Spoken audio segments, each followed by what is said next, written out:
Hello दोस्तों, आप सभी कैसे हैं। आप सभी का बहुत बहुत स्वागत है चैनल पर। और उम्मीद करता हूँ कि शानदार होंगे और पढ़ाई कर रहे होंगे। अब तो डेट भी आ गई है, जो है यूपीएससी की भी डेट आ चुकी है। आप तैयारी करते रहें दरोगा, ठीक है। हम संविधान सीरीज पढ़ रहे थे और पिछले लेक्चर में हमने राज्यपाल तक पढ़ लिया था। तो आइए बिना देरी शुरू करते हैं आगे पढ़ना, ठीक है। समझिए आगे। अगला जो अनुच्छेद है इसमें का है वो है अनुच्छेद अनुच्छेद 163। अनुच्छेद 163। अनुच्छेद 163 में क्या कहा गया है? अनुच्छेद 163 में क्या कहा गया? तो यहाँ कहा गया है कि राज्यपाल की सहायता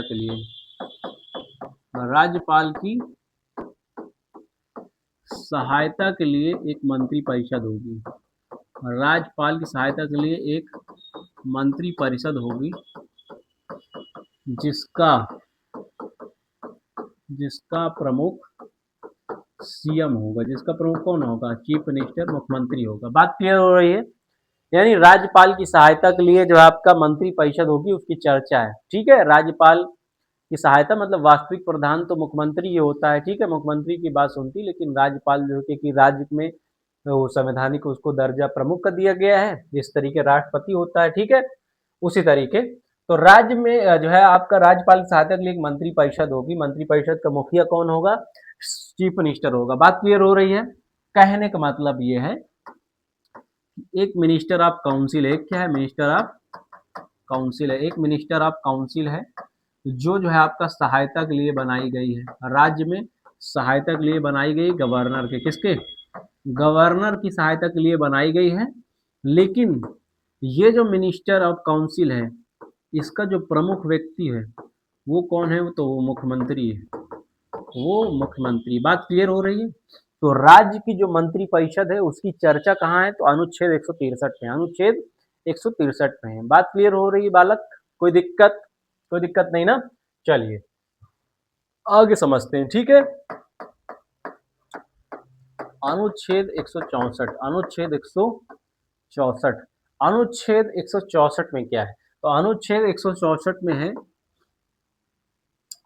कि यहाँ मुख्यमंत्री की नियुक्ति संबंध है, ठीक है। मुख्यमंत्री की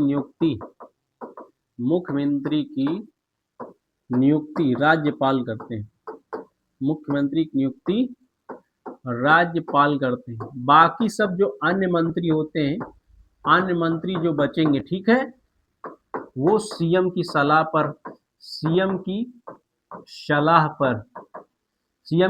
पर गवर्नर जो है आपका उनकी नियुक्ति करेंगे। सीएम की सलाह पर गवर्नर करेंगे। बात समझ में आ रही है आपको?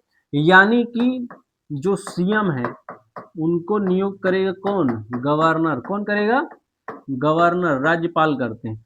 बाकी जो अन्य मंत्री हैं, जो मंत्री बचेंगे सीएम के नीचे, उनकी जो नियुक्ति होगी वो पहले सलाह पर ली जाएगी। गवर्नर उनसे सलाह लेंगे। सीएम की सलाह पर यही महोदय गवर्नर कर देंगे। समझ रहे हैं? मुख्यमंत्री से संबंधित अनुच्छेद कौन सा है? तो 164 अनुच्छेद है, जिसमें मुख्यमंत्री की नियुक्ति के बारे में बताया गया है।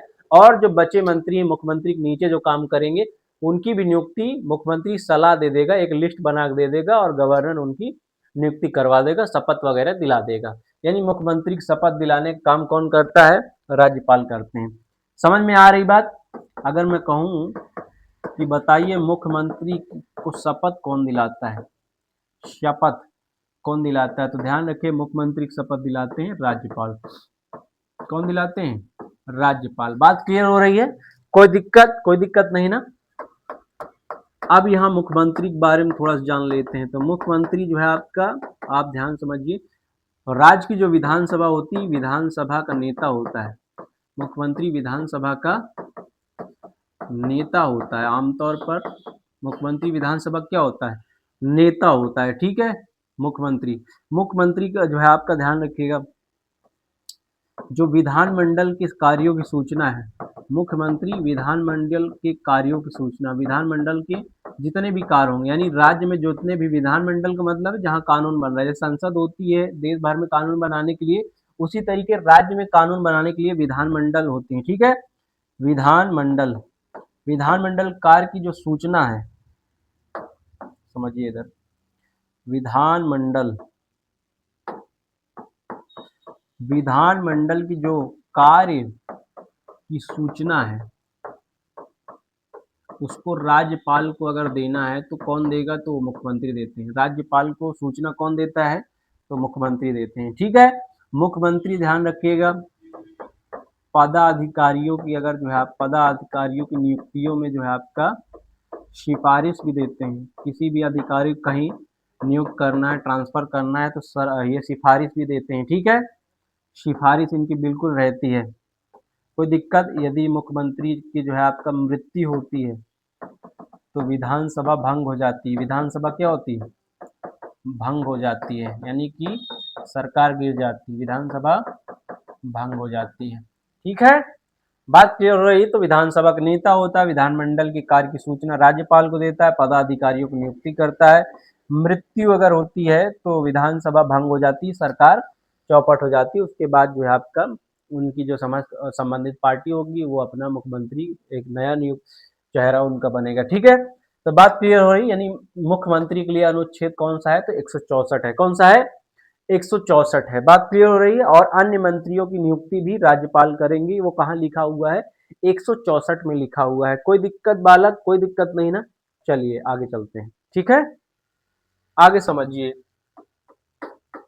अनुच्छेद 165। अनुच्छेद 165, अनुच्छेद 165 में क्या है, तो अनुच्छेद 165 में महाअधिवक्ता की चर्चा है।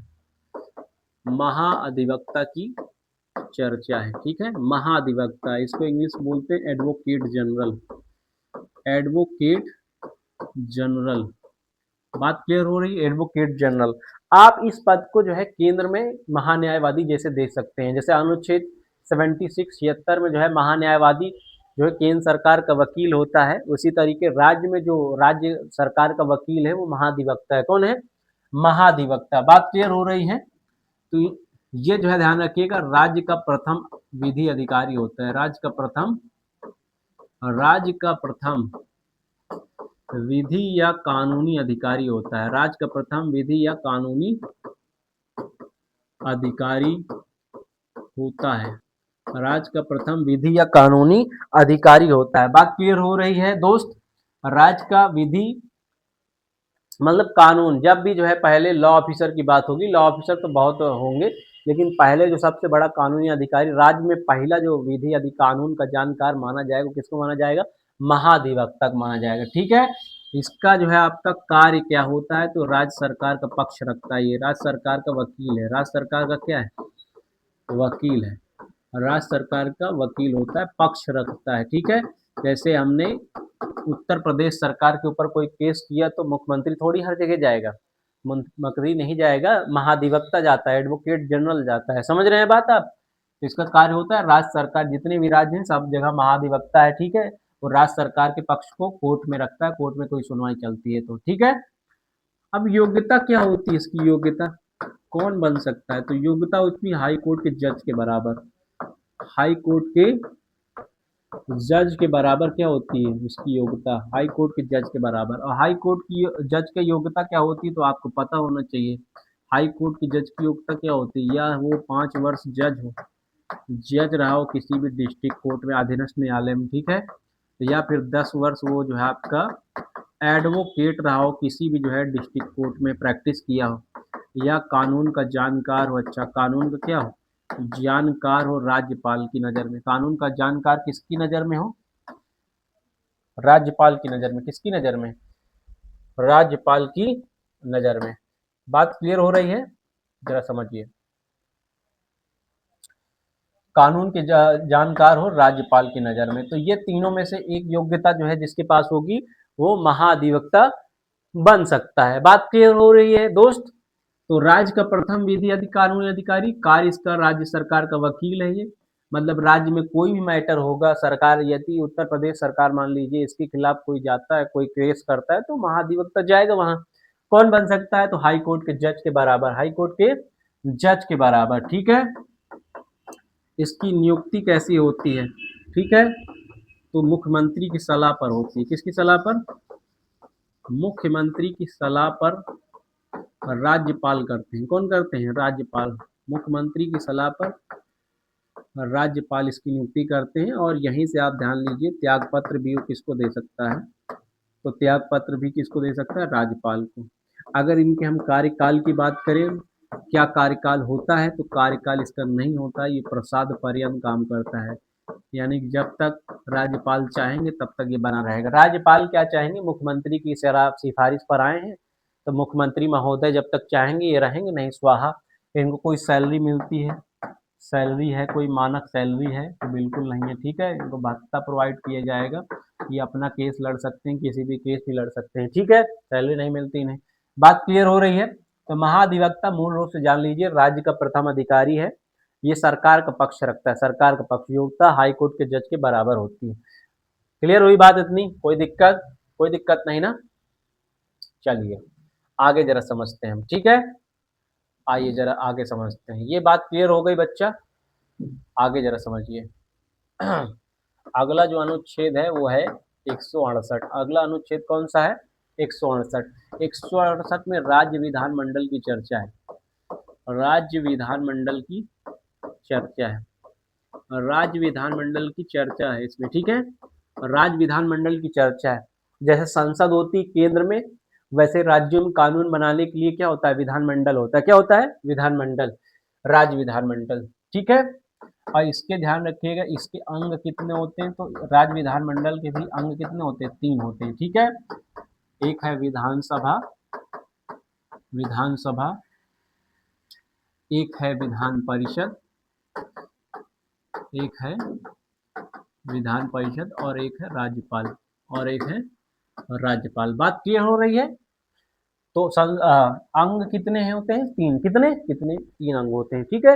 राज्य में कानून बनाने के लिए विधानमंडल होती है, उसके अंग कितने होते, 3 होते हैं, विधानसभा, विधान परिषद और राज्यपाल। इन तीनों से जो है मिलकर क्या बनता है, विधानमंडल बनता है, ठीक है। अगर इसके हम कहें कि सदन कितने होते हैं, तो सदन जो है आपका 2 होते हैं। कितने होते हैं, सदन 2 होते हैं, विधानसभा, विधानसभा और विधान परिषद, विधानसभा और विधान परिषद, 2 हाउसेज होते हैं, ठीक है। इसे लोअर हाउस बोलते हैं, इसे अपर हाउस, जैसे कि लोकसभा के रूप में विधानसभा, विधान परिषद जैसे राज्यसभा के तरीके। बात क्लियर हो रही है, 2 हाउसेज। सब जगह नहीं है, विधान परिषद सिर्फ 6 राज्यों में, कितने राज्यों में है, 6 राज्यों में है। कौन से राज्य हैं जरा कमेंट कर देना सब लोग, ठीक है। 6 राज्यों में विधान परिषद है, तो 2 सदन है, कहीं 1 सदन भी है, ठीक है। बात क्लियर हो रही। राज्य विधानमंडल की चर्चा किधर है, तो अनुच्छेद 168 में है, 168 में है। कोई दिक्कत आपको, राज्य विधानमंडल किस में है, 168 में है। कितने अंग, 3 अंग से बनती है, ठीक है। कहीं कहीं जो है आपको 2 ही अंग मिलेंगे, कि हर जगह विधान परिषद नहीं है। 6 राज्यों में कौन कौन से, मैं बता देता हूँ कौन से 6 राज्य हैं, ठीक है। तो 6 राज्य जहाँ विधान परिषद है वो है कर्नाटक, जहाँ विधान परिषद कर्नाटक है, ठीक है। आंध्र प्रदेश, आंध्र प्रदेश, आंध्र प्रदेश है, ठीक है। महाराष्ट्र, महाराष्ट्र, बिहार, बिहार, उत्तर प्रदेश और तेलंगाना। और कौन सा है, तेलंगाना। इन 6 राज्यों में क्या है, विधान परिषद है, ठीक है। यानी कि द्विसदनी विधायिका चलती है, समझ रहे हैं। हर जगह जो है आपका 1 सदन है, लेकिन इन 6 राज्यों में द्विसदनी विधायिका चलती है। कोई दिक्कत नहीं ना। आगे जरा समझिए, अनुच्छेद अनुच्छेद 169, इसमें विधान परिषद के निर्माण का है, क्योंकि 6 राज्यों में विधान परिषद है। अब किसी राज्य को विधान परिषद का सृजन करना हो, यानी निर्माण करना हो, सृजन मतलब क्या होता है, निर्माण, ठीक है, सृजन। यहाँ अनुच्छेद 100 जो है आपका 169 बताया गया कैसे विधान परिषद बनाई जाएगी। तो विधान परिषद, किसी भी राज्य में विधान परिषद अगर लाना है, हमें किसी भी राज्य में विधान परिषद लाना है, तो विधान परिषद लाने के लिए क्या होता है, तो विधान परिषद लाने के लिए सबसे पहले विधानसभा में विधेयक पारित होता है, किसका, विधान परिषद का। विधान परिषद का एक विधेयक लाया जाता है, उसको राज्य विधानसभा में पारित किया जाएगा, राज्य विधानसभा में इसको पारित किया जाएगा, समझ रहे हैं आप। जैसे उत्तर प्रदेश में हम हैं, तो उत्तर प्रदेश में विधानसभा का जो है विधेयक पारित होगा, ये पारित होकर इसको संसद के पास भेजा जाएगा। किसके पास भेजा जाएगा, संसद के पास भेजा जाता है, और संसद इसको क्या कर देती है, अनुमोदित कर देती है, संसद के अनुमोदन से जो है राज्य में विधान परिषद आ जाती है। राज्य में क्या होता है, विधान परिषद आ जाती है। यदि किसी राज्य में विधान परिषद नहीं है तो विधान परिषद लाने के लिए यही फार्मूला होता है, हम विधान परिषद का विधेयक लाएंगे, विधेयक राज्य विधानसभा में पारित करके संसद के पास भेजा जाएगा, संसद उसको अनुमोदित कर देगी, मतलब मान लेगी, और राज्य विधान परिषद बन जाएगी। बात क्लियर हो रहा है। और विधान परिषद जब हो जाएगी, ध्यान रखिएगा, विधान परिषद कुल विधानसभा सीट का 1/3 होती है। विधान परिषद कुल विधानसभा सीट का 1/3 होगी बालक, ठीक है। यानी कि जैसे हमारे यहाँ 403 सीटें हैं। कितनी सीटें हैं हमारे यहाँ, 403 सीटें हैं हमारे यहाँ, 403 सीटें, उसका 1/3 यानी कि हमारे यहाँ उत्तर प्रदेश में विधान परिषद की कुल सीटें कितनी हैं, 100 हैं। कितनी हैं, 100। तो जब भी विधान परिषद बनेगी, ध्यान रखिएगा दोस्त, कितनी सीटें होंगी, 1/3 होंगी। बात क्लियर होगा। इस तरीके किसी भी राज्य में क्या हो सकता है, विधान परिषद हम ला सकते हैं। बात क्लियर, कोई दिक्कत। आइए आगे चलें अब, ठीक है। यहां तक आपको समझ में आई बात। आइए आगे चलते हैं। 169 में विधान परिषद का सृजन था। आप समझिए, आप जरा समझिए, अनुच्छेद अनुच्छेद अनुच्छेद 170, अनुच्छेद 70 में क्या है, तो इसमें विधानसभा की चर्चा है, ठीक है, विधानसभा की चर्चा है। तो विधानसभा अगर कोई पूछे, विधानसभा मतलब जहां विधायक आप चुन के, हर एक तहसील में एक विधायक होता है, आप चुन के जहां जिनको भेजते हो, कहाँ बैठते हैं, विधानसभा में बैठते हैं। हमारी विधानसभा किधर है, लखनऊ में। लखनऊ में विधानसभा है, जो आपके चुने गए विधायक होते हैं कहाँ बैठते हैं, लखनऊ में विधानसभा है। विधानसभा, ध्यान रखिएगा, विधानसभा की चर्चा अनुच्छेद 170 में। इसे हम अस्थायी सदन कहा जाता है। इसे क्या कहा जाता है, अस्थायी सदन है, अस्थायी सदन कहा जाता है, अस्थायी सदन कह सकते हैं आप, ठीक है, क्योंकि ये भंग हो सकता है, भंग हो सकता है, ठीक है, ये भंग किया जा सकता है। मतलब किसी की सरकार चल रही तो विधानसभा का नेता होता है मुख्यमंत्री, अगर सरकार गिर गई तो विधानसभा तो भंग हो ही जाती है, समझ रहे हो। तो एक अस्थायी सदन है, विधानसभा भंग हो सकती है, ठीक है। इसे निचला सदन भी कहा जाता है, लोअर हाउस। इसे निचला सदन भी कहा जाता है, लोअर हाउस। क्या, लोअर हाउस। अगर इस जो है हाउस का आपको सदस्य बनना है तो आयु न्यूनतम जो चाहिए होती है वो 25 वर्ष। कितना, 25 वर्ष। न्यूनतम आयु कितना चाहिए होती है विधानसभा में जाने के लिए, 25 वर्ष। कितना, 25 वर्ष। समझ रहे हैं अभी, कोई बात।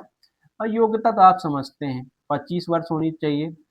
और चुनाव जो है आप कौन करवाता है इसका चुनाव, तो ध्यान रखिएगा, भारत का चुनाव आयोग, भारत का निर्वाचन जो आयोग है वही चुनाव करवाता है, राज्य का नहीं करवाता। ध्यान रखिएगा, चुनाव कौन करवाता है, तो भारत का निर्वाचन आयोग करवाता है, ठीक है। अगर हम विधानसभा सीट की बात करें, विधानसभा सीट कितनी है अभी हमारे यहाँ, यूपी में हम रहते हैं तो यूपी में अभी विधानसभा सीट कितनी है, 403 सीट है। कितनी है, 403 सीटें हैं। तो इसके बारे में इतना फैक्ट याद रखिए, 170वीं विधानसभा अस्थायी सदन कहा जाता है, भंग हो सकता है, निचला सदन कहा जाता है। क्यों, क्योंकि लोअर हाउस है, ठीक है, क्योंकि खत्म हो जाता है, समझ लो। और आयु 25 वर्ष होती है। आप अगर चुनाव लड़ना चाहते हैं, सदस्य में आना चाहते हैं तो 25 वर्ष। चुनाव कौन कराता है, भारत निर्वाचन। और विधानसभा सीट यूपी में कितनी, 403 सीट। कितनी सीट है, 403 सीट है, ठीक है। अभी अगर ध्यान रखिएगा, विधानसभा के अध्यक्ष कौन है यहाँ पर, तो सतीश महाना जी हैं, ठीक है, सतीश महाना जी विधानसभा अध्यक्ष हैं। बात समझ रहे हैं, सतीश महाना जी क्या है, इसके प्रथम अध्यक्ष हैं, वो सॉरी अभी के वर्तमान के क्या हैं, ये अध्यक्ष हैं, वर्तमान के विधानसभा अध्यक्ष हैं। उत्तर प्रदेश की बात कर रहा हूँ मैं, ठीक है, विधानसभा की। अगर इसका हम प्रथम कह दें तो प्रथम कौन था, तो प्रथम याद रखिएगा, पुरुषोत्तम दास टंडन, पुरुषोत्तम दास टंडन, पुरुषोत्तम दास टंडन प्रमुख, ये पहले जो है विधानसभा अध्यक्ष थे यहाँ के। तो उत्तर प्रदेश की विधानसभा के पुरुषोत्तम दास टंडन पहले विधानसभा जो है अध्यक्ष थे। क्लियर, कोई दिक्कत आपको, यहाँ तक कोई दिक्कत नहीं होनी चाहिए आपको, कोई दिक्कत। चलिए आगे बढ़ते हैं, ठीक है, समझिए आगे। 170 आपको बात क्लियर हुई ना, कोई दिक्कत तो नहीं है ना। यहाँ पर फिर से मैं बता देता हूँ आपको कि विधानसभा की चर्चा 170 अनुच्छेद में है। अस्थायी सदन कहा जाता है। भंग हो सकता है, निचला सदन कहते हैं इसे। आयु 25 वर्ष है। चुनाव भारत निर्वाचन आयोग। विधानसभा सीट कितनी? 403 है। विधानसभा अध्यक्ष सतीश महाना है। प्रथम कौन था? पुरुषोत्तम दास टंडन। पुरुषोत्तम दास टंडन। कोई दिक्कत? कोई दिक्कत नहीं ना। चलिए आगे जरा समझते हैं, ठीक है। आगे जरा समझिए, आगे जरा समझिए। अनुच्छेद 171। अनुच्छेद 171 में क्या है? तो इसमें विधान परिषद के बारे में है, ठीक है। विधान परिषद के बारे में। किसके बारे में है? विधान परिषद के बारे में, ठीक है। विधान परिषद, ध्यान रखिएगा, ये एक स्थायी सदन है, परमानेंट हाउस है, भंग नहीं हो सकता, ठीक है। स्थायी सदन होता है। कैसा सदन होता है? स्थायी सदन होता है। इसे इसे भंग नहीं किया जा सकता, इसे भंग नहीं किया जा सकता, ठीक है। इसे भंग नहीं किया जा सकता। राज्यसभा जैसे ही है, ठीक है। आप समझिए राज्यसभा ही जैसे ही, बस राज्य में काम कर रहा है, विधान परिषद कहलाता है, ठीक है। इसे उच्च सदन कहते हैं, इसे उच्च सदन कहा जाता है, इसे उच्च सदन कहा जाता है, ठीक है। इसकी जो है आपका, अगर इसमें आपको बैठना है तो इसके लिए आयु कितनी चाहिए? तो 30 वर्ष। कितनी चाहिए? 30 वर्ष आपकी उम्र होनी चाहिए, तब इस सदस्य बन सकते हैं इसमें, ठीक है। इसका चुनाव कौन करवाता है? तो इसका भी चुनाव, ध्यान रखिएगा, भारत निर्वाचन आयोग करवाता है। भारत का निर्वाचन आयोग करवाता है। कभी चुनाव भारत निर्वाचन आयोग करवाता है। इसका जो चुनाव होता है वो, ध्यान रखिएगा, अप्रत्यक्ष रूप से होता है। कैसा होता है? डायरेक्टली नहीं होता, इसका अप्रत्यक्ष चुनाव होता है। जैसे विधानसभा का चुनाव होता है, हर एक तहसील में आप विधायक चुन लेते हैं, तो विधान परिषद का चुनाव अप्रत्यक्ष रूप से होता है। इसके सदस्य को, इसका जो सदस्य होता है उसको बोलते हैं एमएलसी, और विधानसभा के सदस्य को एमएलए कहा जाता है। विधानसभा का सदस्य क्या कहा जाता है? एमएलए कहा जाता है। बात क्लियर हो रही है? एमएलसी जब चुनाव होता है वो प्रत्यक्ष होता है, और पांच पांच जो है इसमें भूमिकाएं होती हैं लोगों की। कैसे चुनाव होता है जरा समझिएगा। ऐसे चुनाव होता है, इसमें 1/3 जो सदस्य रहते हैं वो विधानसभा के लोग होते हैं। विधानसभा के, मान लीजिए यूपी में कितनी सीटें हैं? 100 सीटें हैं विधान परिषद, ठीक है। 1/3 कौन जाएगा? तो विधानसभा के लोग, ठीक है। और फिर ध्यान रखिएगा, इसमें 1/3 और कौन जाएगा? तो स्थानीय निकाय, पंचायत वगैरह या नगर पालिका से लोग आएंगे। स्थानीय निकाय से लोग कितना? 1/3 आते हैं। 1/6 सदस्यों को राज्यपाल जो है आपका मनोनीत करते हैं। क्या करते हैं? राज्यपाल चुनते हैं। और 1/12 सदस्य को जो है शिक्षक चुनते हैं। 1/12 कौन चुनता है? शिक्षक, समझ रहे हैं, टीचर्स चुनते हैं। और 1/12 सदस्य को स्नातक लोग चुनते हैं, जो बैचलर डिग्री जिनके पास स्नातक के जो है कर चुके हैं, ठीक है। तो चुनाव अप्रत्यक्ष होता है किसका? विधान परिषद का। किसका? विधान परिषद का। और विधान परिषद में 100 सीटों में ऐसे जो है चुना जाता है। बात क्लियर हो रही है?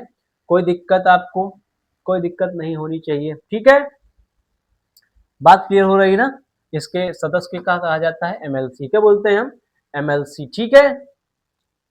और इसके अध्यक्ष को ध्यान रखना, विधान परिषद के अध्यक्ष को सभापति बोलते हैं। विधान परिषद के अध्यक्ष को क्या कहा जाता है? सभापति कहते हैं, ठीक है। सभापति कहते हैं। विधान परिषद के अध्यक्ष क्या कहा जाता है? सभापति कहते हैं। क्लियर? कोई दिक्कत? अनुच्छेद 171 में विधान परिषद की चर्चा है, ठीक है बालक। आइए आगे चलते हैं अब, ठीक है।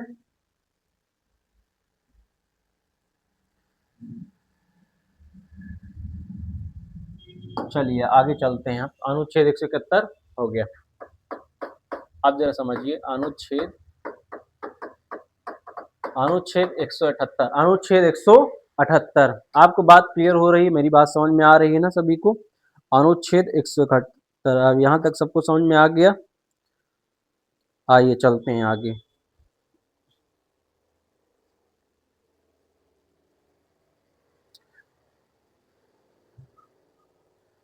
आइए दोस्त आगे चलते हैं, ठीक है।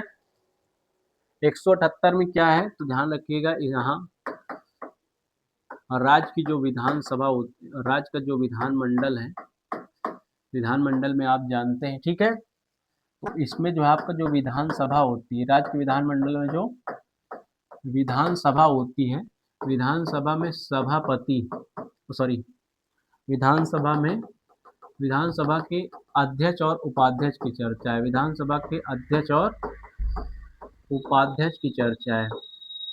उपाध्यक्ष की चर्चा है अनुच्छेद 178 में। अनुच्छेद 178 में किसकी चर्चा है? राज्य की जो विधानसभा, विधानमंडल, उसके विधानसभा के अध्यक्ष और उपाध्यक्ष की चर्चा है। ध्यान रखिएगा, त्याग पत्र ये दोनों आप त्याग पत्र दोनों दे सकते हैं एक दूसरे को, समझ रहे हैं? अध्यक्ष उपाध्यक्ष को त्याग पत्र दे सकता है, उपाध्यक्ष अध्यक्ष को त्याग पत्र दे सकता है। आगे देखो बेटा, अनुच्छेद 182, अनुच्छेद 100, दोस्त आगे देखिए, अनुच्छेद 182 प्रमुख आर्टिकल को छोड़ रहा हूँ क्योंकि यही आर्टिकल आपके लिए जरूरी है, ठीक है। 182 में क्या है, तो इसमें राज्य के जो विधानमंडल है उसमें विधान परिषद के सभापति और उपसभापति की चर्चा है। विधान परिषद के सभापति और उपसभापति की चर्चा है, और उपसभापति की चर्चा है। बात समझ रहे हैं? जैसे जो है आप संसद पढ़े थे, तो संसद में क्या था, उसमें लोकसभा अध्यक्ष, उपाध्यक्ष था, सभापति और राज्यसभा के उपसभापति की चर्चा आपको मिलती, ठीक है। उसमें जो है 89 और 93 अनुच्छेद में चर्चा है। तो इसमें 178, 182, 178 में विधानसभा के अध्यक्ष और उपाध्यक्ष, इसमें विधान परिषद के सभापति उपसभापति की चर्चा है, ठीक है। आगे समझिए, अनुच्छेद 202, अनुच्छेद 202 में राज्य का बजट, राज्य के बजट की चर्चा है। राज्य के बजट की चर्चा है। बजट के लिए आप मेरा लेक्चर देख सकते हैं, 112 जो है अनुच्छेद, इसमें हमने बजट पढ़ा रखा है विस्तार से, उसका इतिहास भी बताया है, ठीक है। आप देख सकते हैं, राज्य के बजट के बारे में जान लीजिए, और इनका जो है ये प्रारंभ कब होता है, यानी जब बजट कब आता है, तो बजट सत्र में ही आता है। और बजट सत्र आप जानते हैं कब कब चलता है, फरवरी से मई तक, फरवरी से मई तक, ठीक है। फरवरी से मई तक राज्य बजट सत्र में लाया जाता है। अब बजट प्रस्तुत कब किया जाता है, तो ध्यान रखिए, बजट प्रस्तुत 1 फरवरी को ही किया जाता है। कब? 1 फरवरी को किया जाता था, पहले 30 फरवरी को होता था, पहले 30 फरवरी को बजट होता था। राज्य का बजट कौन प्रस्तुत करता है, तो राज्य का बजट कोई जो है वहाँ का वित्त मंत्री प्रस्तुत करेंगे, ठीक है, वित्त मंत्री प्रस्तुत करते हैं।